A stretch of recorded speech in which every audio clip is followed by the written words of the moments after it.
ตื่นเจ้าอาบน้ำปะแป้งหอมฟุ้งภูมิใจนุ่งหม้อหอมบ้านทุ่งพร้อมพุงไปพอขบวนแห่งามแต่ตระการตาทุกชุมชนร่วมใจจัดมาขบวนแห่นางสงกรานต์ก็มา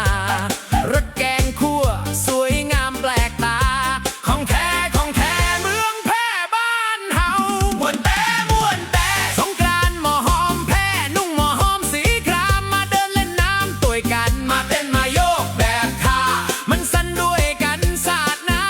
ำกันให้สนั่นเมืองเต้นไปดูดถุงขนมเส้นไปมวนใจแต่หน้ามวนแต่สงกรานต์หม้อหอมแพร่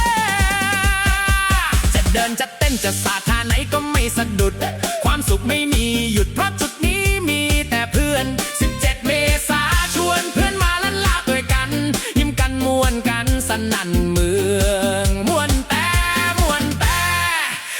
ตึงวันยันเที่ยงคืน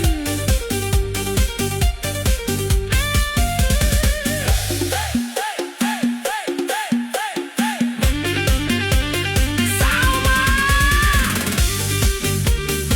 เต้นไปด้วยกัน17 เมษาวันปล่อยของเมืองแพร่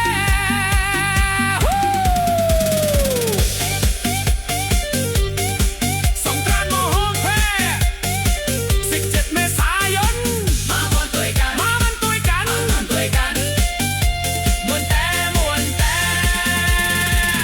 ไทยตรีชาฟันไทยตรีชาฟันเนเรจิกเฟสติฟนอร์เทิร์นไทยโฟกพ็อปอัพซาโลซอร์เซิงอินสตรูเมนต์โมเดิร์นดรัมคิดมวนแต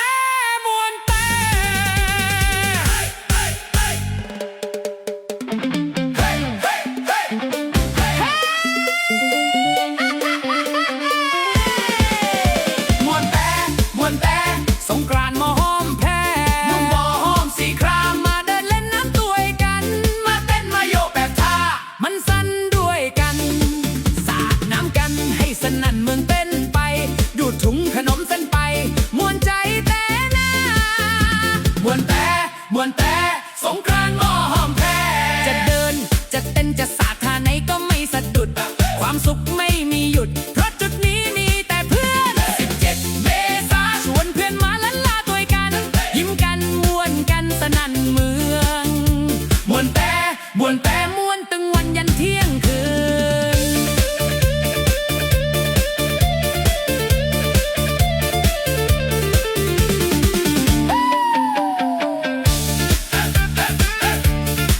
สาวมาเต้นไปด้วยกัน17 เมษาวันปล่อยของเมืองแพร่สงกรานต์หม้อหอมแพร่17 เมษาวันปล่อยของเมืองแพร่17 เมษายนมามวนด้วยกันมวนแต่ไทยตรีชาฟันเอเรเจกโนตันไทยฟกพบเอ็กปีซาโลซอเซิงอินสตรูเมนต์โมเดิร์นดรัมคิดมวนแต่ไทยตรีชาฟันเอเรเจก